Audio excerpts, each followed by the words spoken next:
started pursuing the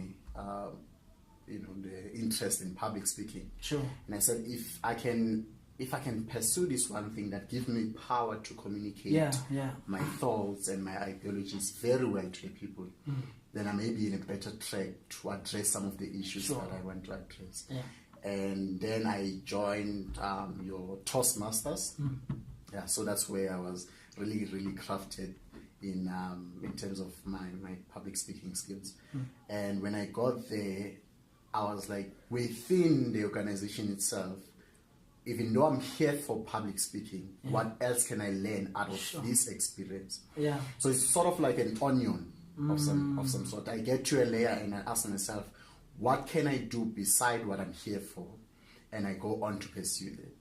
So I get to Wits Business School. I'm like, okay, Wits Business School, Toastmasters is a good environment. I'm dealing with professionals that are not necessarily teachers.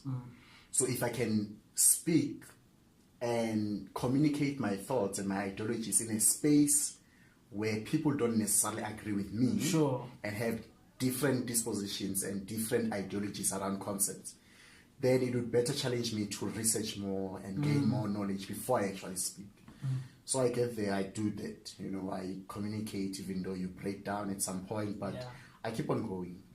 And I was like, you know what, I can also develop my leadership skills here. So when an opportunity arose that you can be occupy this position, which was at that time Sergeant at Arms, which was responsible for serving drinks and making sure that the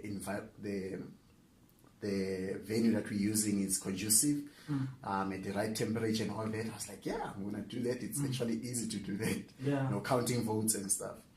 And I did that for quite some time. Then an opportunity came again for Vice President Education, and I took that up and later on became the president of the club.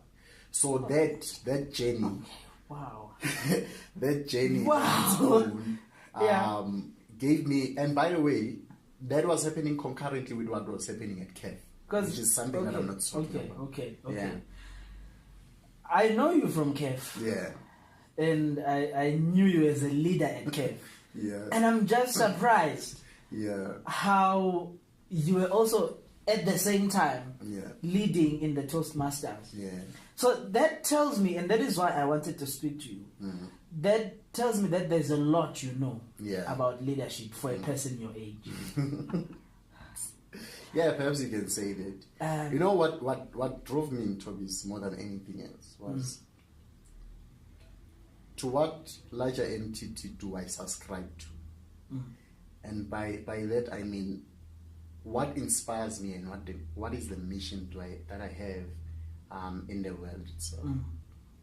And I've always associated my mission with what God purposed me for.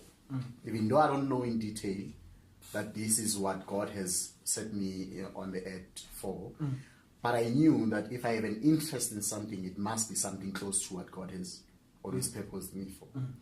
So, like I was saying, I ran the race at Wits Business School concurrently with what I was doing at CAF. So basically, for my entire 4 years at Wits, I really never had a space to breathe, because in the first year, I was already in a leadership position. In the first year, I was asked, or an opportunity came to say, there is a vice principal of the School of Ministers that is needed. I was like, okay, I can do that. I can do that. I'm going to learn. And over time, you get that experience. And from there, I moved on to the principal of the school, which gave me a different experience altogether, to say from what you were doing and what you are doing now, two opposite things. Then I went on to exec, then became chairperson. And funny enough is, when I was chairperson of CAF, I was president of Wits Business School.